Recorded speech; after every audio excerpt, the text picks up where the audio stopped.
"So you finally found out about the transfer, Mom?" Daniel asked on Christmas Eve, his voice careful, almost rehearsed, and Margaret Whitmore felt the room tilt without a single ornament moving. The tree in the corner of the Whitmore living room glowed with white lights she herself had helped string only an hour earlier.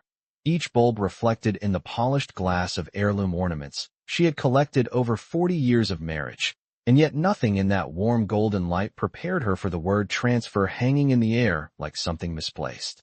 She stood near the fireplace, her wool coat still buttoned, snow melting quietly from the hem onto the hardwood floor, and looked at her son as though he had spoken a foreign language.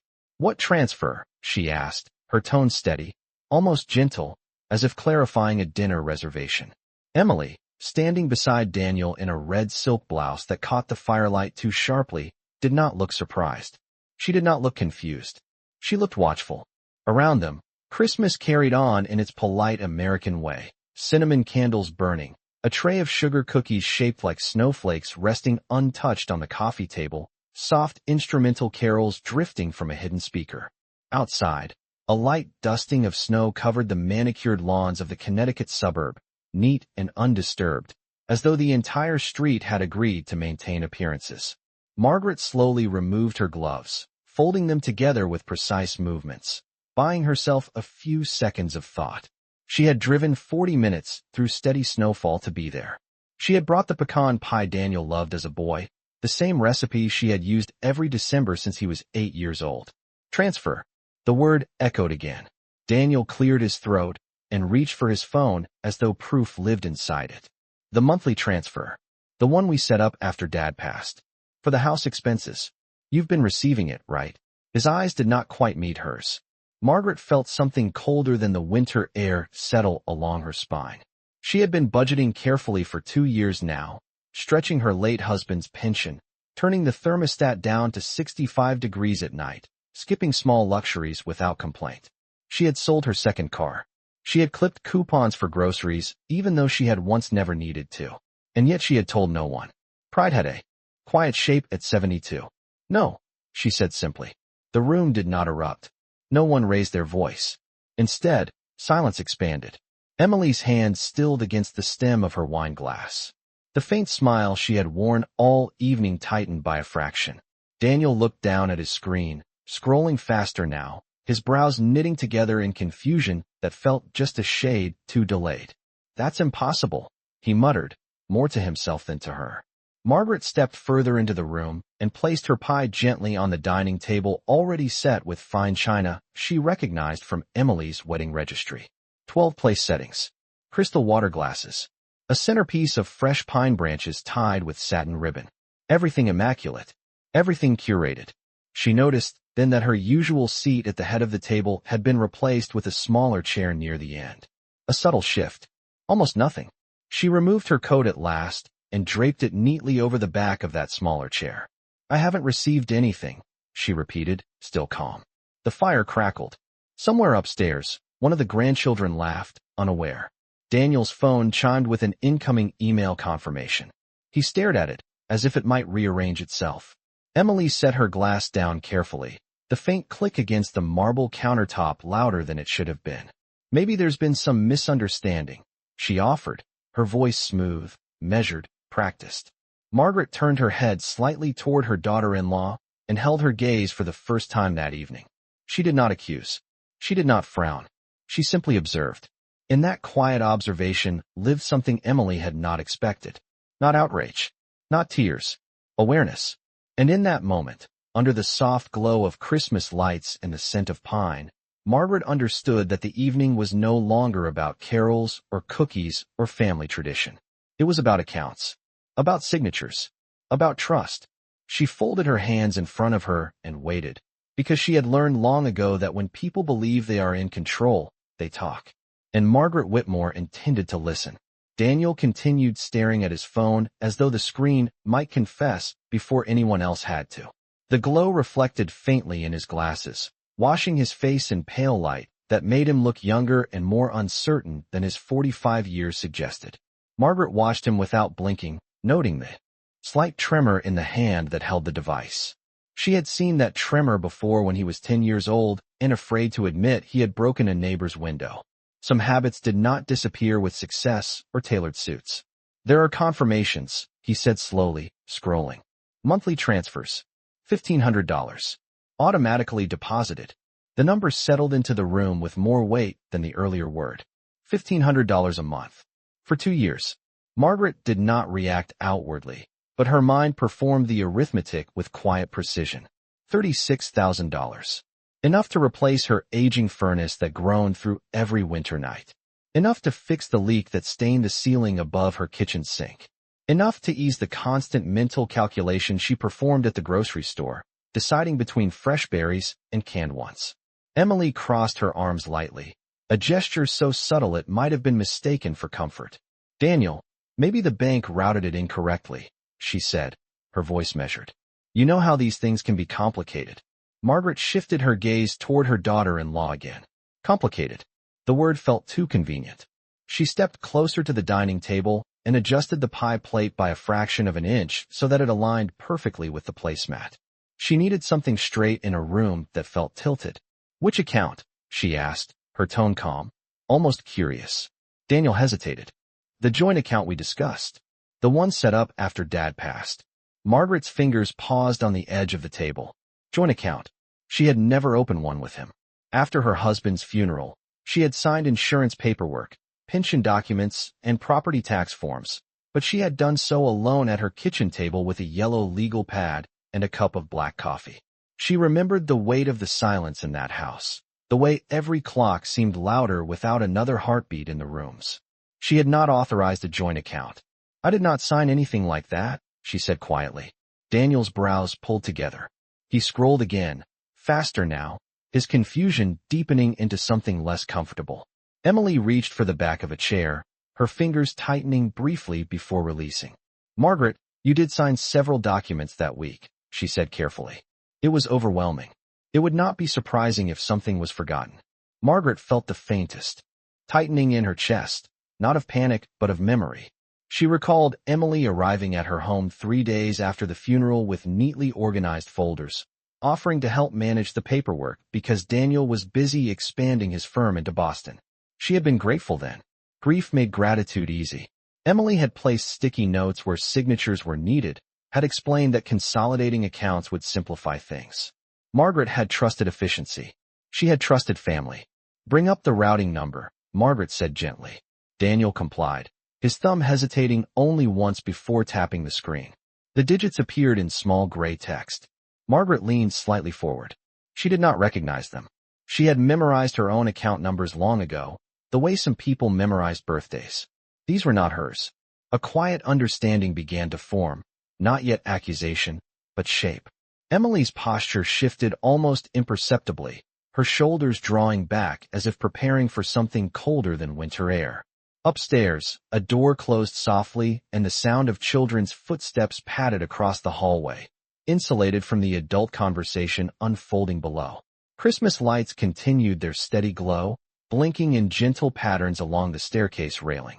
Margaret straightened and folded her hands together, the gesture composed, almost ceremonial. She felt no urge to raise her voice. Anger would have been easier. Instead, she felt clarity, slow and deliberate, like frost spreading across a window pane. Daniel, she said, her voice even, please forward those confirmations to me. He nodded automatically, still processing the information in front of him. Emily opened her mouth as if to speak, then closed it again. In that restrained silence, Margaret understood that whatever had been arranged had not been arranged for her benefit. And as the fire burned lower in the hearth, she realized that the warmth she had once associated with this house had begun to cool long before the snow fell. Daniel forwarded the confirmations within seconds, the soft whoosh of the sent email sounding unnaturally loud in the stillness of the room. Margaret heard it and nodded once, not in approval, but in acknowledgement. The evidence now existed beyond the small, glowing screen. It would sit in her inbox, time-stamped and traceable. Emily moved toward the kitchen with deliberate calm, offering to check on the ham in the oven, though no timer had sounded. The retreat was subtle, almost graceful, but it carried the unmistakable shape of avoidance. Margaret remained where she stood, feeling the warmth of the fireplace against her back, while a different kind of chill settled deeper inside her. Daniel ran his hand through his hair, the confident attorney replaced by the uncertain son she had raised in a modest colonial house 20 miles from where they now stood. "Mom, I promise you, I set this up to help," he said, his voice lower now. "After Dad passed, I did not want you worrying about bills." Margaret looked at him carefully. She believed he believed that. That was what unsettled her most. "Then why was it not discussed clearly?" she asked. Her tone held no accusation, only a steady request for logic. Daniel opened his mouth, then hesitated. His gaze drifted toward the kitchen doorway where Emily stood partially turned away, pretending to adjust the foil around the roasting pan. Emily handled most of the logistics, he admitted. The admission was small, but it shifted the balance in the room. Margaret absorbed it without visible reaction. She had noticed over the past 2 years that Emily handled many logistics. Holiday schedules, investment suggestions, even which summer camp the children attended. Efficiency had always been Emily's strength. Control, perhaps, her preference. Margaret walked slowly to the smaller chair at the end of the table and rested her hand on its back. The upholstery was new, firmer than the cushioned seat she once occupied at the head during holidays hosted in her own home.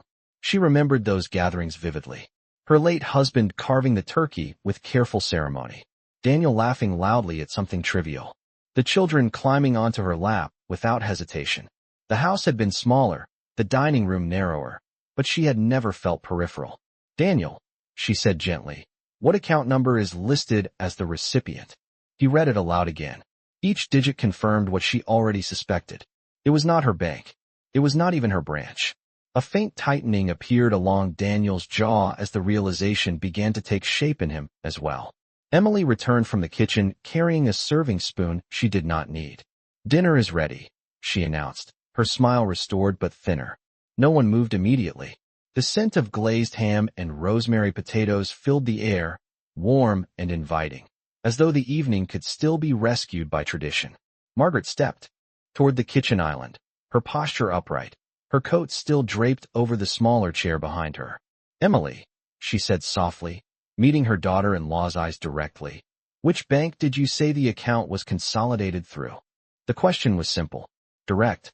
Emily blinked once before answering. "A private investment account under the family portfolio," she replied. It seemed more efficient to centralize everything. Margaret considered the phrasing. Centralize everything. It implied authority she had never granted.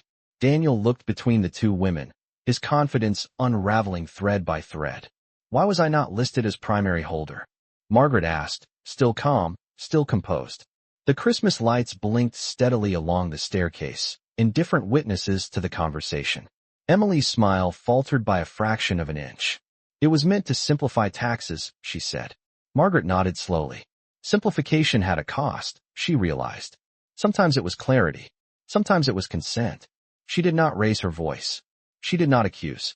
Instead, she reached into her handbag and retrieved her reading glasses, placing them on carefully. "Forward me every document connected to that account," she said to Daniel. "All of them." The request was not dramatic. It was procedural. Daniel swallowed and nodded. In that quiet exchange, something irreversible shifted. Margaret understood that whatever had been done with the assumption that she would never look closely. And as she stood there beneath the soft glow of holiday lights, she made a silent decision. She would look closely now. Margaret did not sit down for dinner immediately. Instead, she walked toward the front window where the snow continued to fall in slow, deliberate flakes, covering the driveway in a thin white layer that softened the sharp edges of the world outside. Through the reflection in the glass, she could see Daniel standing motionless near the kitchen island, phone still in his hand, and Emily arranging serving dishes with movements that were just slightly too precise. The house felt different now, as though the foundation had shifted by an inch that no one else could see. "Let us eat before everything gets cold," Emily said lightly, placing the ham at the center of the table. Margaret turned back, her expression composed, and took her seat at the smaller chair without comment.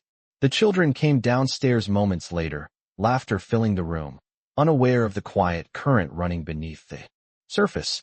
Plates were passed. Water glasses were filled. Daniel attempted a conversation about a recent expansion at his firm, but his voice lacked its usual confidence. Margaret listened politely, nodding when appropriate, her mind cataloging details instead of stories. She noticed that Emily avoided specifics whenever finances were mentioned, redirecting topics toward school schedules or vacation plans. It was subtle, but Margaret had lived long enough to recognize patterns. When the grandchildren excused themselves to open presents, Daniel leaned closer to his mother. "Mom, I swear I believed everything was in your name," he said in a lowered voice. "I trusted the structure." Margaret met his eyes steadily. "Trust requires verification," she replied gently, "especially when signatures are involved." The sentence was calm, almost instructional, as though she were reminding him of a lesson he should already know. Emily returned from clearing plates and caught the tail end of the exchange. "Are we really doing this tonight?" she asked, a trace of strain beneath her smile. Margaret folded her napkin carefully and placed it beside her plate. "We are not doing anything," she said evenly. "We are clarifying." The distinction settled heavily between them. Daniel unlocked his phone again and began scrolling through archived emails, forwarding attachments one by one as requested. Each soft notification sound marked another document entering Margaret's inbox. She felt a quiet steadiness growing inside her. Facts were solid. Numbers were solid. Emotions could wait. After dinner, while the children tore wrapping paper in the living room and exclaimed over new toys, Margaret stepped aside near the hallway and opened her email on her own phone. She adjusted her reading glasses and began scanning the first attachment. The account summary displayed balances that were far larger than what she maintained personally. Her name appeared, but not as primary holder. She read it twice to be certain. The address associated with the account was Daniel and Emily's residence, not her own modest home across town. A line indicating authorized transactions listed recurring transfers labeled household management. Margaret felt the final pieces align quietly in her mind. The funds had not disappeared into error. They had been redirected with intention. She closed the document without outward reaction and returned to the living room where the grandchildren were showing her a new board game. She knelt carefully beside them, smiling as they explained the rules, her movements steady despite the clarity settling within her. Daniel watched her from across the room, uncertainty deepening in his expression. Emily stood near the tree, arms folded loosely, observing Margaret with a look that was no longer entirely confident. Margaret understood something important in that moment. The assumption had been that she would not read the fine print, that she would not question efficiency presented as kindness. That age equaled passivity. She smiled warmly at her grandchildren and helped them set up their game pieces in neat rows. In her handbag, her phone rested with every forwarded document safely stored. She did not need to confront anyone further tonight. She only needed information. And as the Christmas lights blinked softly above her, Margaret Whitmore made a silent promise to herself that before another holiday arrived, every signature bearing her name would be examined under a light far brighter than the one glowing on that tree. Margaret left shortly after 9 o'clock that evening, declining Daniel's offer to clear the snow from her windshield because she preferred the quiet of doing it herself. The cold air outside felt honest against her face, sharp and uncomplicated. She brushed the thin layer of snow from the glass with steady strokes, her breath visible in the porch light. Inside the house, silhouettes moved behind curtains, but no one followed her out. The drive back to her home took 45 minutes, the roads partially covered and the traffic light. She kept both hands firmly on the steering wheel, her posture upright, her thoughts precise. She did not replay the evening emotionally. She replayed it factually. The account number, the primary holder designation, the recurring transfers labeled household management.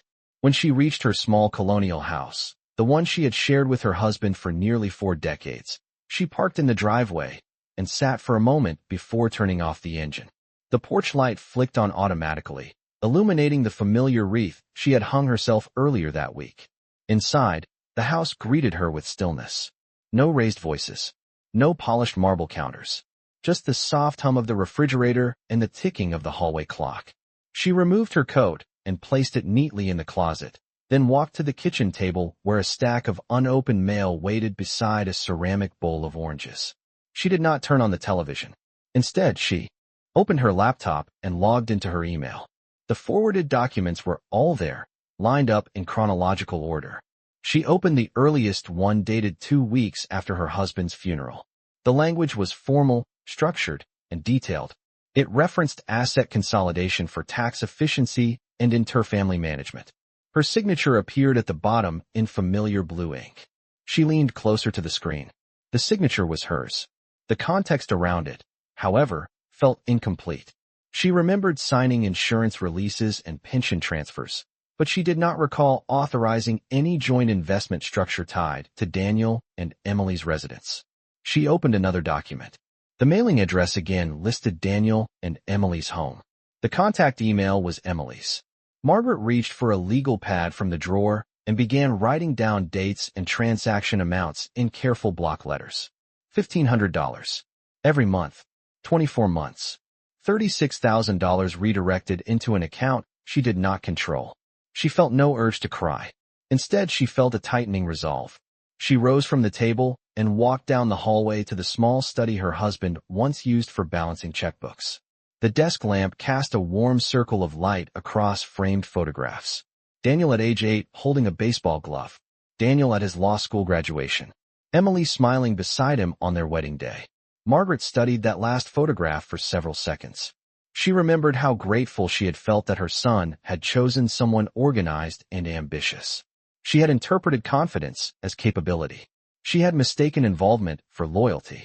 Returning to the kitchen, she pulled out her bank statements from the past 2 years and compared them against the transfer confirmations. No matching deposits existed. Not a single one. She wrote that down as well. Outside, a snowplow passed slowly along the street, its steady mechanical hum echoing faintly through the windows. Margaret closed her laptop and folded her hands on the table. She understood now that the arrangement had been designed to appear beneficial while quietly relocating control. It had relied on her distraction during grief. It had relied on her trust. She looked around her modest kitchen with its laminate countertops and slightly worn cabinets and realized something else. She had survived 2 winters lowering the thermostat to 65 degrees at night, while funds intended for her comfort accumulated elsewhere. The realization did not make her raise her voice. It made her plan. She reached for her phone and scrolled to the contact information of an attorney she and her husband had consulted years earlier when drafting their will. The number was still saved. She did not call that night. It was late, and urgency would not improve clarity. Instead, she placed the phone face down on the table and allowed herself one slow breath. The next steps would be deliberate. Document review. Legal consultation. Verification of every signature. She turned off the kitchen light and stood for a moment in the quiet darkness of her home, understanding fully that trust had shifted into evidence, and evidence would guide whatever came next. Margaret woke before sunrise the next morning, the habit of early rising unchanged by the holiday. Pale winter light filtered through the curtains, casting a faint gray glow across her bedroom walls. For a moment she lay still, listening to the quiet hum of the heating system working harder than it should. She kept it set at 65 degrees at night, even in December. She had told herself it was discipline. Now she understood it had also been unnecessary sacrifice. She rose carefully, wrapped a wool cardigan around her shoulders, and walked to the kitchen where the coffee maker waited. As it brewed, she opened her laptop again and reviewed the documents with fresh eyes. Grief had clouded her judgment 2 years ago. It would not cloud it now. By 8:30 in the morning, she was dressed in a navy coat and low-heeled boots, her hair neatly brushed, her handbag organized with printed copies of every statement. She drove 10 miles into town to the small law office she and her husband had used for estate planning. The brass plaque beside the door still read Harrison and Cole, attorneys at law. Inside, the receptionist recognized her name and offered a sympathetic smile when she explained she needed a consultation regarding financial documents. Margaret waited in a leather chair, hands folded over her handbag, posture straight. She did not rehearse accusations. She rehearsed facts. When she was invited into the conference room, she placed the documents on the polished table in orderly stacks. She spoke clearly, explaining the timeline, the monthly transfer amount, the account designation listing her as secondary rather than primary. The attorney listened without interruption, occasionally adjusting his glasses as he reviewed the paperwork. "Did you knowingly authorize a joint investment account managed by your son and daughter-in-law?" he asked finally. Margaret met his gaze. No, she replied. I signed documents during a period of bereavement. I did not understand that control would be reassigned. The attorney nodded slowly. If your signature was obtained without full disclosure of account control and beneficiary structure, there may be grounds to challenge the arrangement, he said. The phrase grounds to challenge settled into her thoughts like a foundation stone. It was not emotional language. It was procedural. He explained next steps with measured clarity. A formal request for complete transaction history, verification of signing circumstances, and a freeze on further transfers if misrepresentation could be demonstrated. Margaret listened carefully, asking precise questions. She wrote down each recommended action in her legal pad. By the time she left the office, the winter sun had risen higher, reflecting sharply off patches of ice along the sidewalk. She felt neither anger nor triumph. She felt alignment. That afternoon, Daniel called. His voice carried strain beneath forced composure. Mom, Emily says this is becoming bigger than it needs to be, he began. Margaret sat at her kitchen table, the printed documents spread before her like a map. It became bigger the moment control was moved without clarity. She replied evenly. Silence followed on the line. She imagined him pacing in his expansive kitchen, likely glancing toward Emily for reassurance. We were trying to streamline everything, he insisted. Margaret traced her finger along a column of numbers. Streamlining does not remove ownership, she said quietly. It does not relocate authority. Daniel exhaled slowly. What are you planning to do? He asked. Margaret looked around her modest kitchen, at the small table where she and her husband had shared countless breakfasts, at the slightly worn cabinets she had postponed replacing to save money. I am planning to understand every document I signed, she answered, and to correct what was not properly explained. She did not threaten. She did not accuse. She simply stated her course. After the call ended, she organized the papers into a binder and labeled the front with the date. Outside, another light snowfall began, delicate and quiet. Margaret stood by the window for a moment, watching the flakes drift downward. She had once believed that family structure guaranteed security. Now she understood that security required vigilance, even within bloodlines. She returned to the table and opened her laptop to draft the formal request her attorney had advised. Each sentence was deliberate, each word precise. The next move would not be loud. It would be documented. The formal request was sent by certified mail 3 days later, its envelope thick with copied statements and a cover letter drafted under legal guidance. Margaret tracked the delivery online and noted the exact time it was signed for at Daniel and Emily's residence. 10:42 in the morning. She imagined the envelope resting on their marble kitchen counter, its weight far greater than paper. That afternoon her phone rang. She let it ring twice before answering. Daniel's voice carried urgency now, stripped of its earlier defensiveness.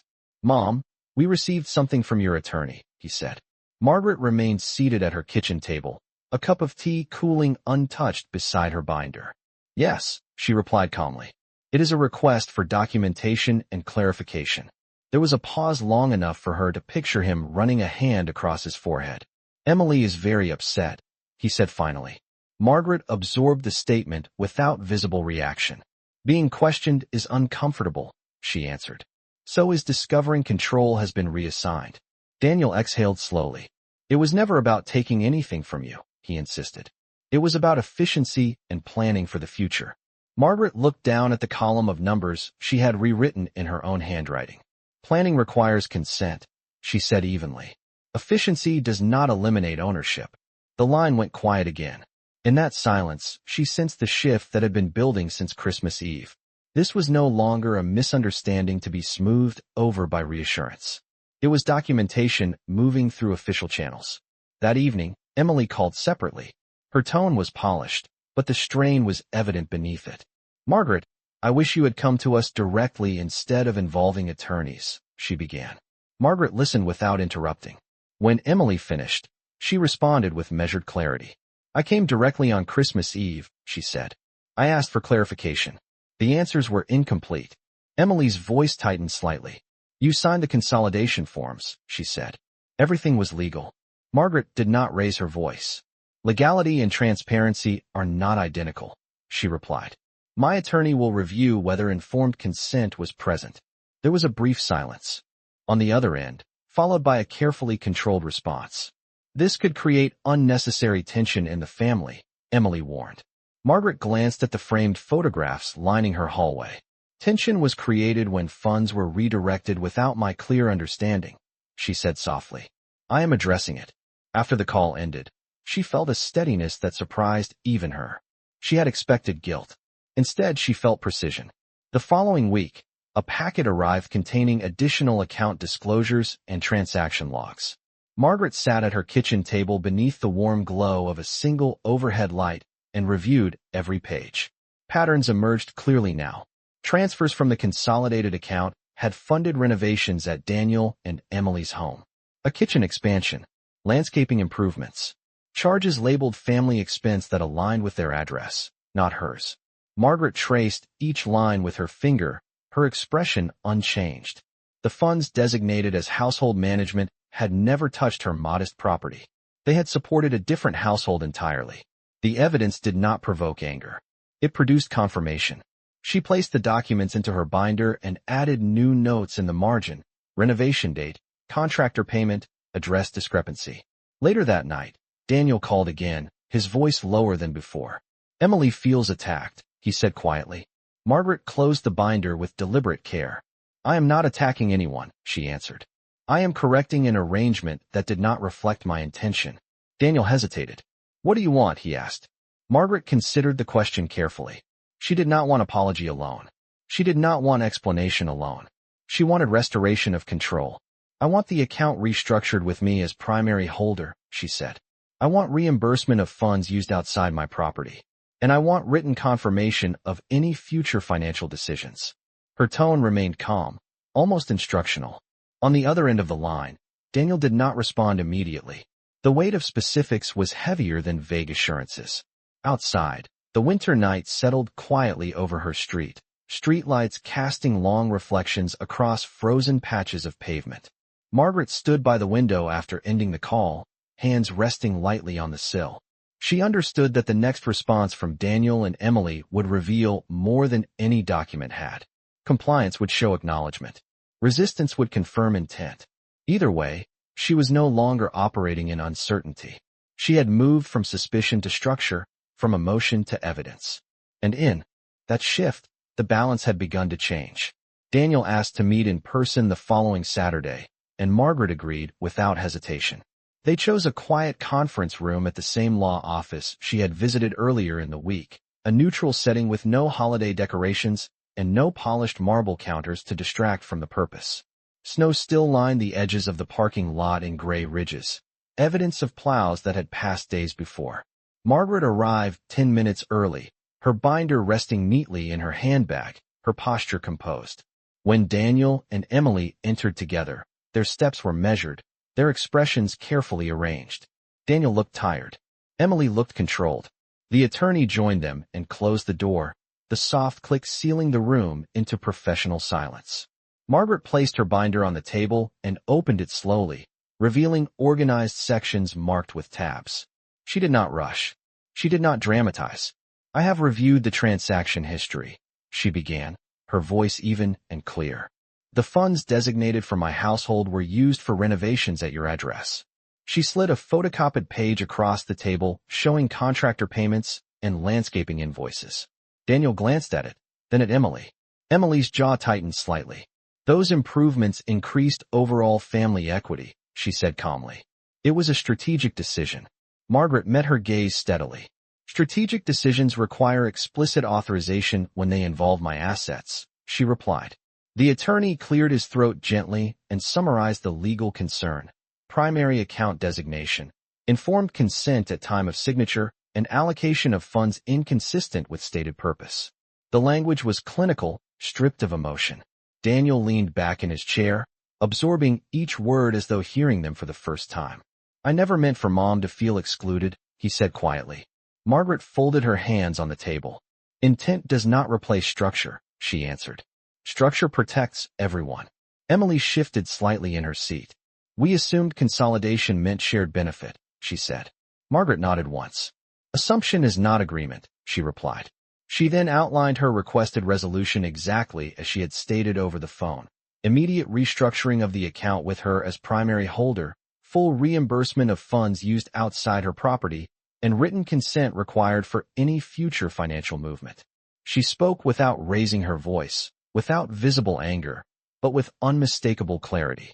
The attorney added that formal documentation could be prepared that day if all parties agreed. Silence filled the room, not hostile but heavy with consequence. Daniel looked at the figures again, his earlier confidence replaced by a slow understanding of responsibility. "How much is owed?" he asked finally. Margaret did not hesitate. $36,000, adjusted for transaction dates, she said. The precision of the number removed any ambiguity.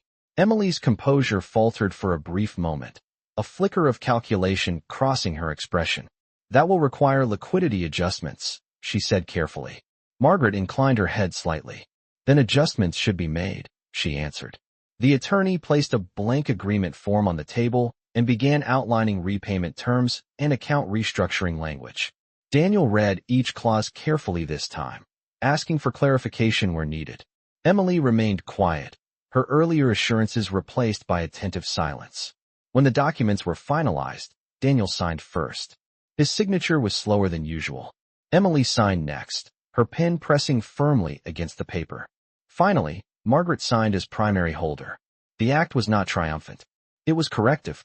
When the meeting concluded, Daniel looked at his mother with something close to regret.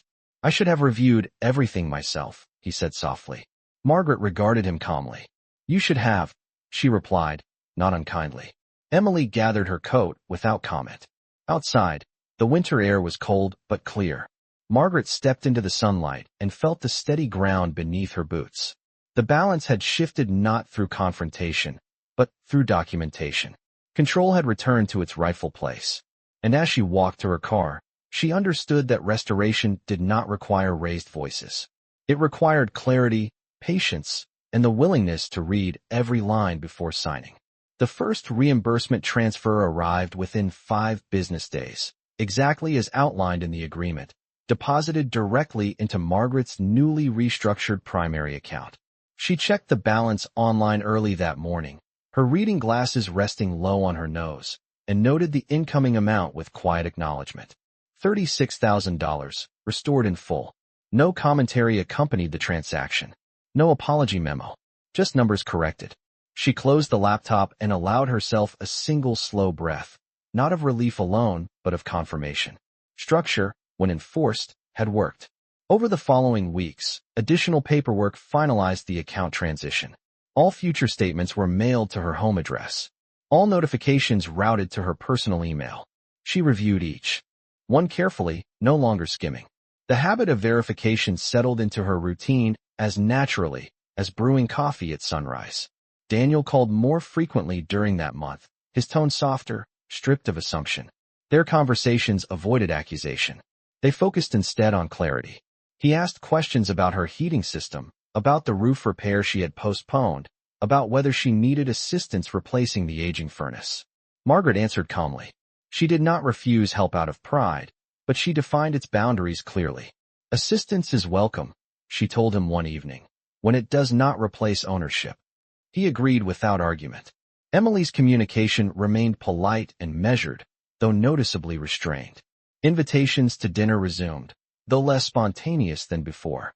When Margaret visited again in early February, the house looked the same, but the atmosphere had shifted subtly. Her seat at the dining table was once again placed at the head. No announcement was made about the change. None was necessary. During that visit, Margaret observed more than decor. She observed posture. Daniel listened more carefully before responding. Emily chose her words with greater precision. The dynamic had recalibrated, not through confrontation, but through consequence.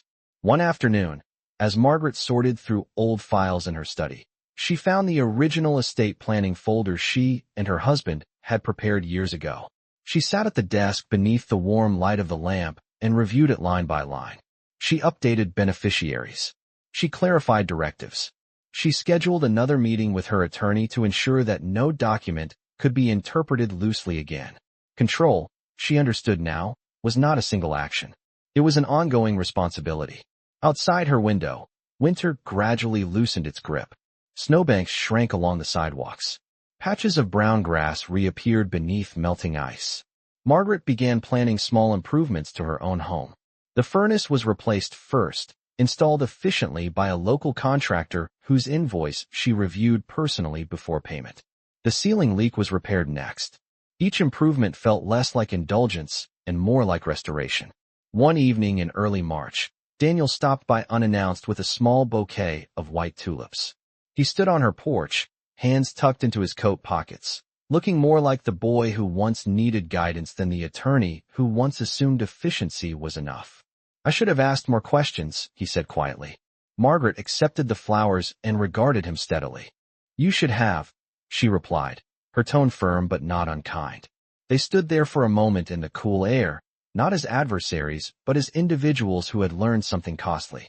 Trust, she realized, had not disappeared entirely. It had been redefined. It now required transparency, not assumption. That night, after Daniel left, Margaret placed the tulips in a glass vase on her kitchen table. She turned off the lights and stood for a moment in the quiet comfort of her restored home. The thermostat was set to 70 degrees. The air felt warm, steady, secure. She understood that the greatest shift had not been financial. It had been internal. She would never again sign without reading. She would never again equate family with automatic alignment. And as she looked around the modest kitchen that now carried no hidden calculations, Margaret Whitmore recognized that dignity does not demand volume. It demands clarity, patience, and the courage to protect one's own name on every line that bears it.